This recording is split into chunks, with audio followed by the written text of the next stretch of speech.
ಡಿ.ಕೆ. ಶಿವಕುಮಾರ್ ಅವರ ಕ್ಯಾಬಿನೆಟ್ ಅಲ್ಲಿ ಸೃಷ್ಟಿಯಾಗಿರುವಂತ ಗೊಂದಲ, ಖಾತೆ ಹಂಚಿಕೆಯ ಕಗ್ಗಂಟು, ಇದರ ಬಗ್ಗೆ ನಾವು ಮಾತನಾಡ್ತಾ ಇದ್ವಿ. ಸಚಿವರಾಗೋದಕ್ಕೆ ಪೈಪೋಟಿ ಮಾಡಿದವರು ಈಗ ಪ್ರಬಲ ಖಾತೆಗಳ ಮೇಲೂ ಕೂಡ ಪ್ರಯತ್ನದಲ್ಲಿದ್ದಾರೆ. ಪ್ರಬಲ ಖಾತೆಗಳನ್ನು ಪಡ್ಕೊಳ್ಬೇಕು. ಸಮಾಜ ಕಲ್ಯಾಣ ಇಲಾಖೆಗೆ 3 ಸಚಿವರು ಪಟ್ಟು ಹಿಡಿದಿದ್ದಾರೆ. ಒಬ್ಬರು ಮುನಿಯಪ್ಪ, ಮತ್ತೊಬ್ಬರು ಶಿವರಾಜ್ ತಂಗಡಗಿ, ಇನ್ನೊಬ್ಬರು ನರೇಂದ್ರ ಸ್ವಾಮಿ. 3ರ ಮಧ್ಯೆ ಪೈಪೋಟಿ ಇದೆ. 3 ತಮ್ಮ ತಮ್ಮ ಸಂಪರ್ಕವನ್ನು ಬಳಸಿ ಸಮಾಜ ಕಲ್ಯಾಣ ಇಲಾಖೆಗೆ ಬೇಕಾದಂತ ಲಾಬಿಯನ್ನು ಮಾಡ್ತಾ ಇದ್ದಾರೆ. ಮುನಿಯಪ್ಪ ಅವರು ಕೇಳ್ತಾ ಇದ್ರು, ಸರ್ಕಾರ ಬಂದಾಗ್ಲೆಲ್ಲ, ಕಾಂಗ್ರೆಸ್ ಸರ್ಕಾರ ಬಂದಾಗ್ಲೆಲ್ಲ ದಲಿತ ಬಲಗೈಯವರಿಗೆ ಅವಕಾಶ ಕೊಡಲಾಗಿದೆ ಸಮಾಜ ಕಲ್ಯಾಣ ಇಲಾಖೆಯಲ್ಲಿ. ಈ ಬಾರಿ ಚೇಂಜಸ್ ಮಾಡಿ ಎಡಗೈಗೆ ಅವಕಾಶ ಕೊಡಿ.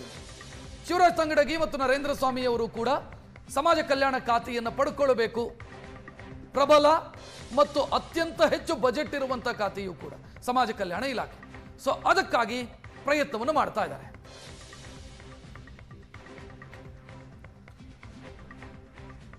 ಕರ್ನಾಟಕದಲ್ಲಿ ಆಗ್ತಾ ಇರುವಂತಹ ಬೆಳವಣಿಗೆಯ ಬಗ್ಗೆ ಹೆಚ್ಚಿನ ಡೀಟೇಲ್ ನೀಡೋದಕ್ಕೆ ಮಾರುತೇಶ್ ರೆಡಿ ಇದ್ದಾರೆ. ಮಾರುತೇಶ್, ಈಗ ಒಂದು ಖಾತೆಯ ಕಗ್ಗಂಟು, ಮತ್ತೊಂದು ಖಾತೆ ವಹಿಸಿಕೊಳ್ಳೋದಕ್ಕಿಂತ ಮೊದಲೇ ಮಾಜಿಗಳಾಗುವಂತ ಸಾಧ್ಯತೆ ಏನಾಗ್ತಾ ಇದೆ? ಅಂತ ಸಾಧ್ಯತೆ ಎಷ್ಟರ ಮಟ್ಟಿಗಿದೆ?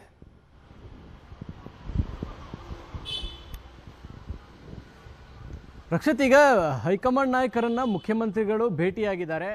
ಇವು ಬಹುಶಃ ಒಂದು 2-3 ತಾಸಿನಲ್ಲೋ ಅಥವಾ ಅವರು ಬೆಂಗಳೂರಿಗೆ ವಾಪಸ್ ಆದಮೇಲೋ ಒಂದು ಕ್ಲಿಯರ್ ಪಿಕ್ಚರ್ ಸಿಗುತ್ತೆ, ಏನು ಚರ್ಚೆ ಆಗಿದೆ. ಒಂದು ವೇಳೆ ಆ ರೀತಿ ಯಾರ್ದಾರೋ ರಾಜೀನಾಮೆ ಪಡೆಯುವಂಥ ನಿರ್ದೇಶನ ಏನಾದರೂ ಕೊಟ್ಟಿದ್ರೆ ಖಾತೆ ಹಂಚಿಕೆಗೂ ಮುನ್ನ ಆ ಬೆಳವಣಿಗೆಗಳು ನಡಿಬೇಕಾಗುತ್ತೆ. ಒಂದು ವೇಳೆ ಅದು ನಡೀಲಿಲ್ಲ ಅಂತ ಹೇಳಿದ್ರೆ ಅಧಿವೇಶನ ಸುಸೂತ್ರವಾಗಿ ನಡಿಬೇಕು ಅನ್ನುವಂಥದ್ದು ಹೈಕಮಾಂಡ್ನ ಮನಸ್ಸಿನಲ್ಲಿ ಬಹುಶಃ ಇರ್ಬೋದು. ಹೀಗಾಗಿ ಅಧಿವೇಶನದ ತನಕ ಯಾವುದೇ ಬದಲಾವಣೆ ಮಾಡೋದು ಬೇಡ.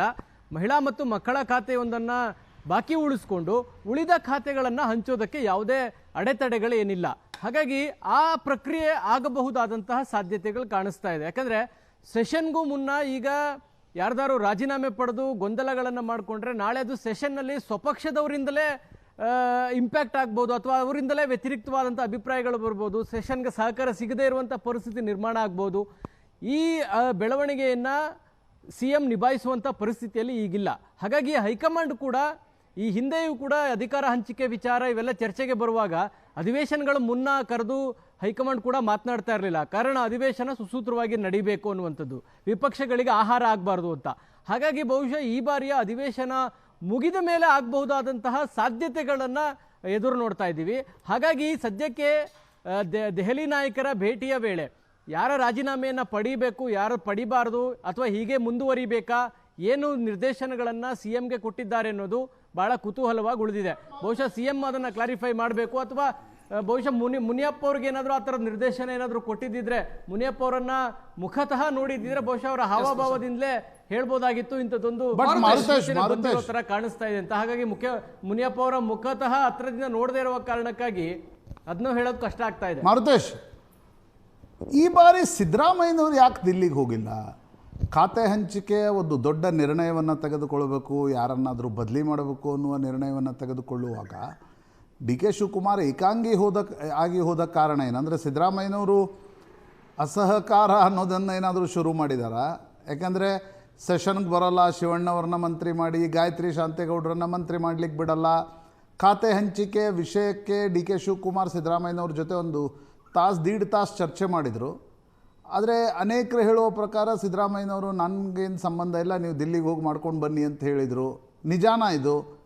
ಅಂದರೆ ಸಿದ್ದರಾಮಯ್ಯನವರ ಅಸಹಕಾರ ಕೂಡ ಹೈಕಮಾಂಡ್ ನಿರ್ಣಯವನ್ನು ತೆಗೆದುಕೊಳ್ಳದೇ ಇರೋದಕ್ಕೆ ಪ್ರಮುಖವಾಗಿರ್ತಕ್ಕಂಥ ಕಾರಣನ?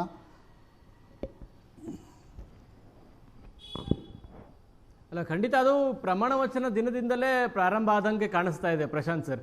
ಯಾಕೆಂದರೆ ಪ್ರಮಾಣ ವಚನ ಕಾರ್ಯಕ್ರಮಕ್ಕೆ ಸಿದ್ದರಾಮಯ್ಯವರು ಬೆಂಗಳೂರಿನಲ್ಲಿ ಇದ್ರೂ ಕೂಡ ಬರಲಿಲ್ಲ. ಹುಟ್ಟುಹಬ್ಬದ ನೆಪ ಹೇಳಿ ಪ್ರಮಾಣ ವಚನ ಕಾರ್ಯಕ್ರಮದಿಂದ ದೂರ ಉಳಿದ್ರು. ಆ ದಿನ ಆದಂಥ ಬೆಳವಣಿಗೆಗಳು ಎಲ್ರಿಗೂ ಕೂಡ ಗೊತ್ತಿದೆ.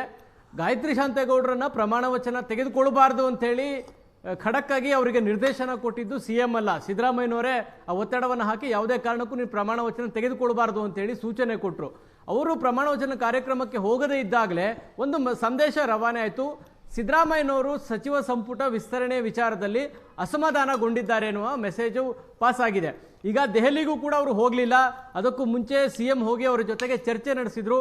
ಅಂದರೆ ಸಿದ್ದರಾಮಯ್ಯನವರಿಗೆ ತಾವು ಸಚಿವ ಸಂಪುಟ ವಿಸ್ತರಣೆಯ ಸಂದರ್ಭದಲ್ಲಿ ಹೇಳಿದಂಥ ಪ್ರಮುಖವಾಗಿರುವಂಥ ಹೆಸರುಗಳನ್ನು ಬಿಟ್ಟು ನಾವು ಹೇಳದೇ ಇರುವಂಥ ಹೆಸರುಗಳನ್ನು ಕೂಡ ಹಾಕಿದ್ದಾರೆ ಅನ್ನೋದು ಬಹಳ ದೊಡ್ಡ ಪ್ರಮಾಣದಲ್ಲೇ ಅಸಮಾಧಾನ ಕಾರಣ ಆಗಿದೆ. ಅದರ ಸಂದೇಶ ಕೂಡ ಈಗ ಹೈಕಮಾಂಡ್ಗೆ ರವಾನೆ ಆಗಿದೆ. ಬಹುಶಃ ದೆಹಲಿಗೆ ಹೋಗದೇ ಇರೋದಕ್ಕೆ ಅದು ಕೂಡ ಕಾರಣ ಇದೆ. ಯಾಕಂದ್ರೆ ನಮ್ಮ ಜೊತೆಗೆ ಚರ್ಚೆ ಮಾಡದೆ ಯಾವುದೇ ತೀರ್ಮಾನಗಳನ್ನ 19 ಜನರಿಗೆ ಇವತ್ತು ಖಾತೆ ಹಂಚಿಕೆಯಾಗತ್ತೆ, ಒಂದು ಪೆಂಡಿಂಗ್ ಉಳಿಯುತ್ತೆ.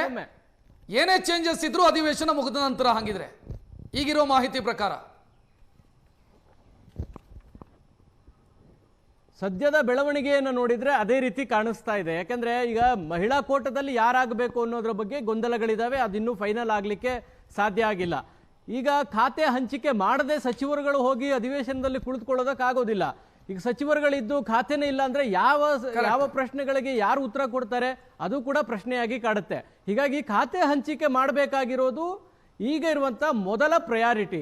ಆ ಪ್ರಯಾರಿಟಿಯನ್ನು ಮುಖ್ಯಮಂತ್ರಿಗಳು ಇವತ್ತು ಬಹುಶಃ ಇವತ್ತು ರಾತ್ರಿಯ ಒಳಗೆ ಎಲ್ಲ ಪ್ರಕ್ರಿಯೆಗಳನ್ನು ಮುಗಿಸ್ತಾರೆ ಖಾತೆ ಹಂಚಿಕೆದು.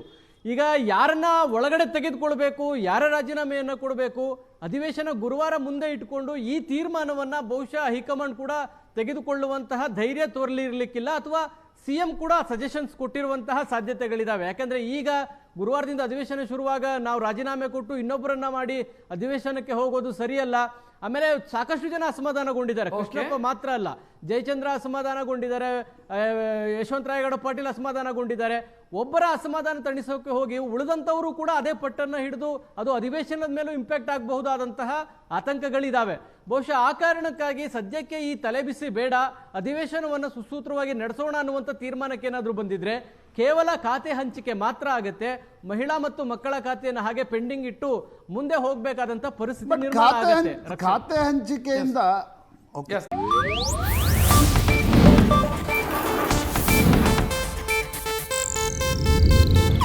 ಇದು ಏಷ್ಯಾನೆಟ್ ನ್ಯೂಸ್ ನೆಟ್ವರ್ಕ್ ಪ್ರಸ್ತುತಿ.